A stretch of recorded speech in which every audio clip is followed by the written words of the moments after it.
Junior College, IIT, JEE, NEET Academy, Seat Guarantee Program.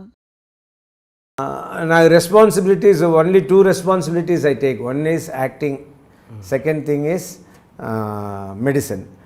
ఈ acting responsibility నేను act చేసి తప్ప మిగిలిన నా డేట్స్ చూడడం, నాకు రెమ్యునరేషన్ మాట్లాడడం, వేరే ఏదైనా ఉంటే మధ్యలో జీవిత దగ్గర చెప్తాను. జీవిత డైరెక్టర్ గారికి చెప్పేయి ఇలా అని, లేదా ఆయనకి చెప్పే ప్రొడ్యూసర్ గారికి చెప్పేయి ఇలా అని జీవితాన్ని మధ్యలో ఎక్కువ పెట్టుకుంటాను. ఇంకోటి వచ్చి నాకు చిన్నప్పటి నుంచి నత్తి, అందువల్ల ఫోన్లో మాట్లాడితే నత్తి ఎక్కువ వస్తుంది నేరుగా మాట్లాడేటప్పుడు. అందుకే కొన్నిసారి తడపడుతూ వర్డ్స్ కోసం వెతుకుతూ వేరే లాగుతూ ఉంటాను. అదే కొంతమంది అడుగుతారు, మేము తెలుగు రాదా అని. తెలుగు కాదు, తమిళ్ మాట్లాడినా అలాగే ఉంటుంది, ఇంగ్లీష్ మాట్లాడినా అలాగే ఉంటుంది. బికాస్ నత్తి వల్ల వరదరాజన్ మా నాన్నగారి పేరు. మా నాన్నగారి పేరు వరదరాజన్. వా అనేదే నాకు కష్టం. అది ఒక్కొక్కసారి రానప్పుడు అంటాను. సో అది అసహ్యంగా ఉంటుంది అని మిస్టర్ వరదరాజన్ అంటాను. నేను దిగాల్సిన బస్ స్టాండ్ ఒకప్పుడు ఏమైంది, మా ఇల్లు మారేప్పుడు వైష్ణవ్ కాలేజ్ అది వచ్చి ఎస్పెషల్లీ అందరి ముందు బస్ కండక్టర్ వచ్చి టికెట్ అడిగినప్పుడు ఒకసారైనా వైష్ణవ్ కాలేజ్ అని చెప్పి టికెట్ తీద్దామని అనుకున్నాను. నాకు అవ్వకుండానే పోయింది. నాకు సరి వాడు టికెట్ అని సొల్లే టికెట్ అని మమ్మల్ని ఏంటి టెర్మినస్ అనేస్తా. ఓ 20 పైసా 30 పైసలు ఎక్కువ పెట్టి టెర్మినస్ టికెట్ కొంటానే కానీ వైష్ణవ్ కాలేజ్ ఇంతవరకు చెప్పింది లేదు. సో దానివల్ల కూడా కలిపి జీవితాన్ని ఎక్కువ మాట్లాడిస్తాను ఫోన్లో దాంట్లో. సో నేను ఈ వయసులో మీరు ఏడుస్తారా అన్నదానికి ఈ ఆన్సర్, ఇంత పెద్ద ఆన్సర్ వచ్చింది. అంటే నేను ఏడవపోయిండొచ్చు, ఇంత ఇది పోయిండొచ్చు. కానీ ఇక్కడ జరిగింది ఏంటంటే నేను కాపాడేసి ఉండొచ్చు. కానీ అక్కడ ఒక 5 minutes ఆ డిలేని చూసి ఐఎమ్ ఫీలింగ్ గిల్టీ. మొన్న ఈ లాస్ట్ సరే ఇక్కడ వెళ్ళినప్పుడు ఏడవకూడదు ఈ లాస్ట్ సక్సెస్ మీట్లో అని పోతే అక్కడ పెద్ద ఫోటో, మా మమ్మీ ఫోటో. ఆ లుక్ ఏంటంటే నాకేమనిపిస్తుంది, ఏంట్రా నన్ను వదిలేసేవారు కదరా, నన్ను కాపాడి ఉండొచ్చు కదా అన్నట్టు అడిగినట్టు ఒక ఫీలింగ్. దానివల్ల నాకు ఆ ఫీలింగ్లే ఉండాను కాబట్టి నాకు ఆ గిల్టీ ఫీలింగ్ వల్లనే నాకు ఏడుపు ఎక్కువ అయిపోయింది.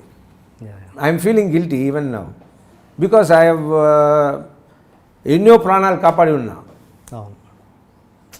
నా మమ్మీ అదే కర్మ అని. మా ప్రొఫెసర్కి అలాగే జరిగింది. మా ప్రొఫెసర్ వాళ్ళ వైఫ్కి 33 years వాళ్ళ వైఫ్. ఆవిడ ఒక సీరియస్ అయితే ఈ వాంటెడ్ టు గివ్, లాస్ట్లో ఆయన దగ్గర మెడిసిన్స్ అన్నీ ఉన్నాయి, సిరింజ్ లేదు. ఆ సిరింజ్లో వెంటనే అడ్రినలిన్ తీసి ఇచ్చుంటే సబ్క్యూటేనియస్గా ఇస్తారు, హార్ట్ లాస్ట్ మినిట్ మెడిసిన్. ఆ మెడిసిన్ ఇవ్వడానికి ఆయన సిరింజ్ వెతికినారు, ఇంట్లో లేరు. సో ఆ తర్వాత దాని గురించి మాట్లాడుతుంటారు, కర్మ చూడు అదే అలా జరుగుతుంది అన్నట్టు. అలాగే మా మదర్ విషయంలో కూడా మీరు ఇంత మీరు మాట్లాడుతుంటే చిన్నపిల్లాడు మాట్లాడినట్టే ఉంటుంది. అంటే మామూలుగా మనుషులు ఆచితూచి మాట్లాడి లెక్కలు వేసుకొని మాట్లాడే వాళ్ళు మెంటాలిటీ ఎలా ఉంటుందో తెలియదు, కానీ మీలా ఓపెన్గా మనసు విప్పి మాట్లాడే వాళ్ళని చూస్తుంటే ఏ కల్మషం లేదు, చిన్నపిల్లల్లాగా అనిపిస్తుంటుంది. ఇలాంటి మాటల వల్ల మీకు ఇండస్ట్రీలో ఎటువంటి ఇబ్బందులు వచ్చాయి? చాలా ఇబ్బందులు. నన్ను అర్థం చేసుకున్న వాళ్ళు ఓకే. నిన్న కూడా ప్రవీణ్ సత్తారు ఈయన సందీప్ కిషన్ అడిగారు క్వశ్చన్, రాజశేఖర్ దగ్గర మీ నచ్చని విషయం ఏంటి అని అడిగారు. దానికి ఆయన అన్నారు, ఓపెన్గా ఉంటాడు, అది నచ్చిన విషయం అలుగుతాడు చిన్నపిల్లలాగా అన్నారు. ఓహో, నేను చిన్నపిల్లల చైల్డిష్గా ఉన్నాను అని అనుకున్నాను. కొందరు అనుకుంటారు, నేను కూడా కొన్ని విషయాలలో ఏదైతే చెప్పకూడదో అది తెలియకుండా ఫ్యాక్ట్ని చెప్పేస్తాను, దానివల్ల హర్ట్ అయిన వాళ్ళు కూడా ఉన్నారు. ఇప్పుడు నేను కొంచెం కేర్ఫుల్గా ఉంటున్నాను. Let me not hurt by saying facts అని ఉన్నాను. బట్ చాలామందికి అంటే నేను మాట్లాడడానికి ఇలా ఓపెన్గా మాట్లాడిస్తున్నాను. ఇప్పుడు రెమ్యునరేషన్ మాట్లాడినా కూడా నేను ఇంత ఇదే అండి అని నేను చెప్తాను. వాళ్ళు తగ్గించే వాళ్ళు తగ్గిస్తారు, కానీ అలా మాట్లాడడం తెలియదు నాకు. కానీ ఇప్పుడు జీవితం ఫర్ అన్ ఎగ్జాంపుల్ నేను ఒక 75 lakhs రెమ్యునరేషన్ అనుకోండి. జీవిత వాళ్ళు ఏమంటారు 125 1 crore చెప్తారు ఓ మాటకి.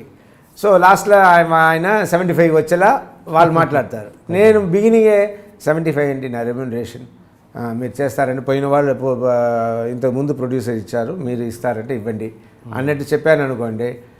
వెంటనే వాళ్ళు లేదు సార్ అది సార్ ఇది సార్ అని తగ్గించేటప్పుడు టోటల్గా కట్ అయిపోతుంది. Okay okay.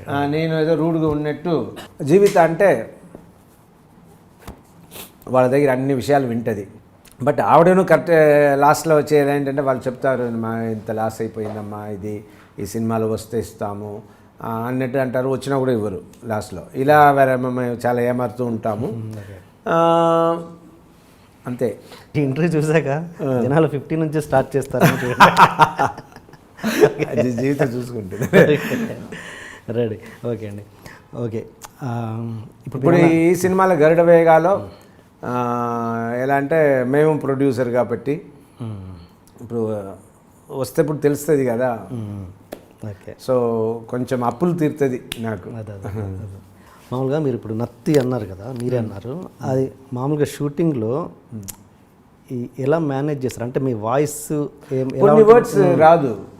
ఇప్పుడు చూడండి అమ్మ పిలవాలి, అది చాలా వస్తుంది సినిమాలో. వచ్చి అమ్మాట పిలువు అంటే ఆ అమ్మ రాదు. ఇప్పుడు ఏదో వచ్చేస్తుంది ఫాస్ట్గా.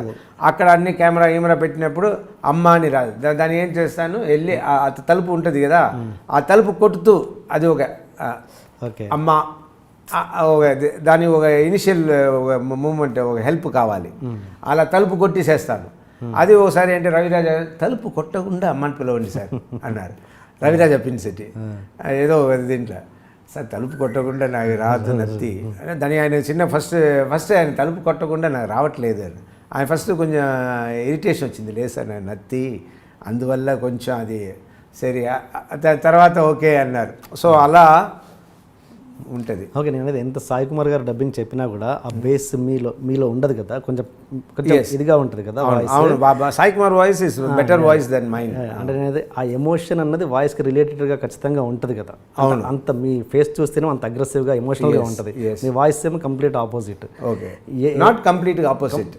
వినండి, ఫస్ట్ నుంచి నా వాయిసే విని ఉంటే, మేము నానా పటేకర్ ఉన్నారు, ఆయన వాయిస్ పెద్ద వాయిస్ కాదు, ఆయన బాడీకి తగ్గట్టు ఉంటుంది. సో నాకు అలా ఉంటుంది. కానీ నేనే ఫస్ట్ నుంచి ఇదే వాయిస్తో నేను మాట్లాడి ఉంటే మీరందరూ కూడా ఒప్పుకునేవారు ఈ బాడీకి తగ్గట్టు వాయిస్ అని.